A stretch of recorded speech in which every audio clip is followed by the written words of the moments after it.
Skirk is addicting, and considering that she is one of the first characters that is actually not part of Teyvat, she is one of the characters that I've always wanted to pull for, especially since her first appearance in the Fountain Quest. Like, she has been that one character that I've been wanting so much, and I never expected her to be releasing this quickly. Like, you would think she would release in like the nations that haven't even appeared yet, like I don't know, like Condria or anything else, like, but hey, I'm happy that we got her this early. I'm gonna tell you that much.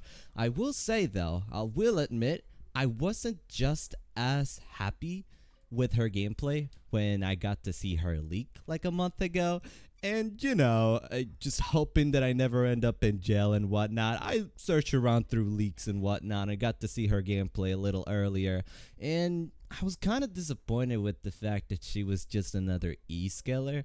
And that's just a fancy word that I just came up with for characters that always have the same pattern as doing the E-skill and then a bunch of normal attacks. You got a lot of characters already doing that, like Risley, Yoimiya, Scaramouche. There are so many E-scalers, so I kind of wish that she had like a little bit of a different gameplay when I first saw her. But hey, now that I actually got a chance to play her, like, I am so addicted with her. Like, her gameplay is just mind-blowing for me. She's just so fun. And if that doesn't sell it, brother, I even have her signature weapon. Like, if that doesn't tell you just how obsessed I am with Skirk, I don't know what is. Her extreme self-buffing capabilities is amazing. Of course, it comes at the cost of having such a crazy team restriction. Like, you have to use a hydro and cryo element no matter what to actually get those insane buffs on Skirk so she can deal the most damage. But I consider that team restriction like a charm if you really think about it. Like, when's the last time that you've ever used a freeze team? Because for me, I feel like the last time I ever used a freeze team was probably in like 1.0 or something. You know, freeze teams have never been that amazing because it never freezes bosses. But in a Skirk team, you're not really using it to freeze enemies. It's basically to just buff Skirk. You know, and it's pretty cool that she just has this extreme buffing, because like you don't even need characters like Kasaho or any other animal character to be like swirling and all of that stuff. Skirk already has that buffing inside of her. Of course, there's also Escaffier, which is also the other side of her to actually buff her even more. I'll admit that, and you are gonna notice that I don't even have Escaffier, huh? I wonder why. Well, you remember when I said I wasn't so impressed with Skirk's gameplay like a month ago when I saw her early gameplay? Because of that, I decided to skip Escaffier. I didn't think I'd have so much fun with Skirk, but now that I do, and now that I'm playing with Skirk every single day, like, I now like regret not ever pulling for Escaffier. But it's whatever, it's fine. We can just wait for Escaffier's rerun, which is probably gonna be like in the next 1 or 2 years, considering Escaffier, you know, released the last version. So that's definitely not gonna be nice. But hey, we've got Charlotte. Charlotte is right there to basically make up for not having Escaffier. And if you don't... As a matter of fact, Charlotte isn't there to just provide the healing for Farina and to build fanfare, but Charlotte actually boosts my Skirk. Now, how is that possible? It's the Thrilling Tales book, my friend. The one book that came through the release of Genshin Impact. It is still one of the best books to apply for support. So that 48% attack bonus is helping a ton for Skirk, since I don't even have Escaffier. So it's definitely providing something. Of course, Escaffier would be better, but hey, it's whatever. You don't need Escaffier to have a bunch of fun with Skirk. In fact, I got an 8 stars out of 9 stars on floor 12. But don't blame my Skirk team. Don't blame her at all. That has nothing to do with her. It was my other team. My other team was definitely holding me back. But my Skirk team was doing absolutely great, shredding everyone. Of course, you have to understand there's that 75% cryo damage bonus on floor 12, so definitely keeping that in mind. And you don't even need Skirk to 3-star floor 12. I've seen other people use Risley or Ayaka to get that cryo bonus, so don't start thinking, don't pull Skirk just so that you get 3-star like the Abyss. Like, come on, brother. I will never suggest you to be pulling a character just to 3-star floor 12, my man, because I've done that before, and I'm gonna tell you, it just will not end well. I don't know when it was, I don't know, 2-3 years ago or 4 years ago, but I pulled for a character because I knew they had so much damage capabilities. Like, they could do so much damage. I could finally be able to 3-star floor 12.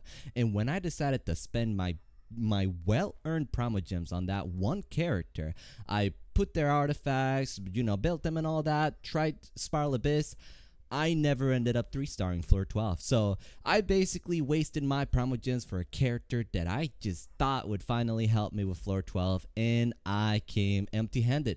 And so it wasn't even a character I really wanted to have. I just wanted to get the numbers. So again, Spiral Abyss is really more of like a skill. You need like skill, but you also need luck as well. You gotta have the right artifact sets and all of that and the right team. So please don't be like a bum like me. Don't be an idiot. Like, just pull for characters that you really want to be having.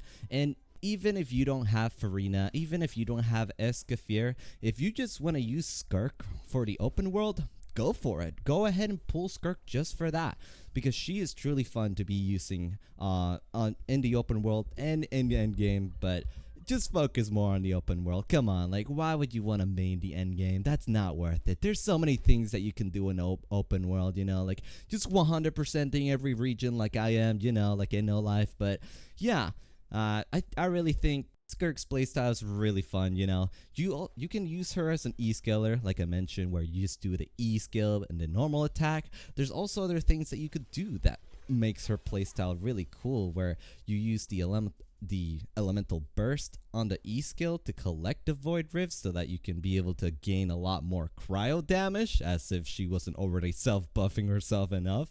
You could also do the charged attack to extend her duration just the same way as the elemental burst. And speaking of the elemental burst outside of the E-skill, you get one of the best animations in the game for an ultimate. Like, my goodness, it's so beautiful.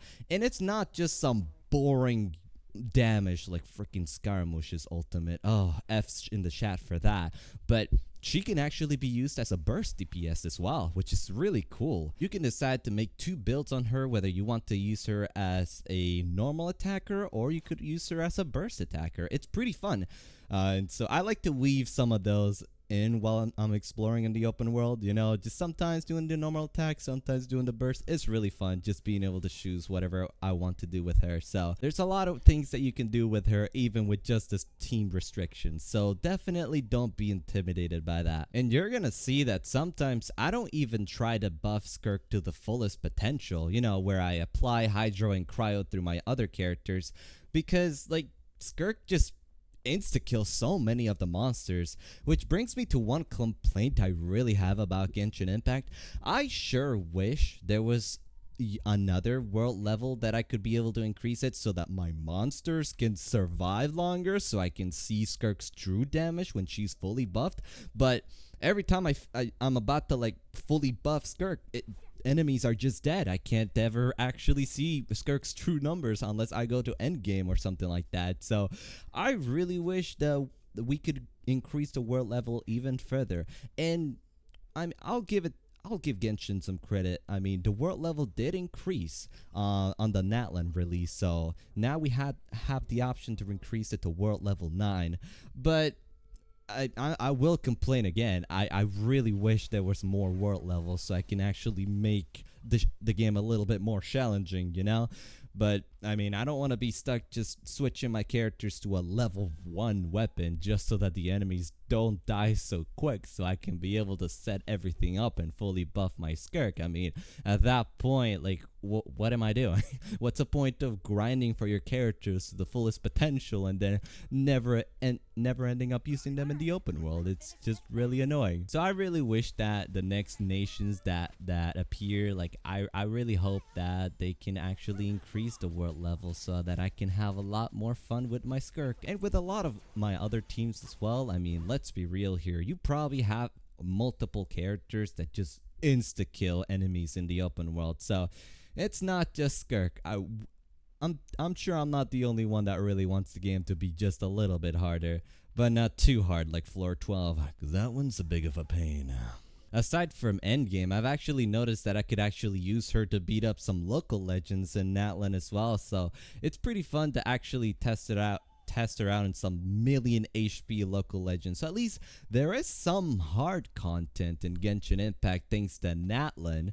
But I mean, to make every nation hard, world level would definitely just fix all of that. But sometimes you can't even use Skirk on the local legends because some of them even have like cryo resistances. So you're kind of stuck with having to use a different team. And so it goes back to that world level. I really hate that world level so much. Why is the game too easy? Like once you've truly invested in the game for a lot, like, I really wish that you have the option to at least make it a little bit harder, you know, so you could see those numbers, just 1 million damage, 100,000, like, whatever. Anyways, I don't regret pulling for Skirk, and even if I didn't have Farina or Escafir, I'd still end up pulling for Skirk all over again, because at the end of the day, it's really not about the damage, it's how great Skirk feels when you're playing. Like, you're not just pressing the same buttons again and again. She really is unique. Her self-buff capabilities, her ability to force you to use a free team that you've never used before. I mean, that's a pretty good chance to try out a new team, I'm gonna tell you right now.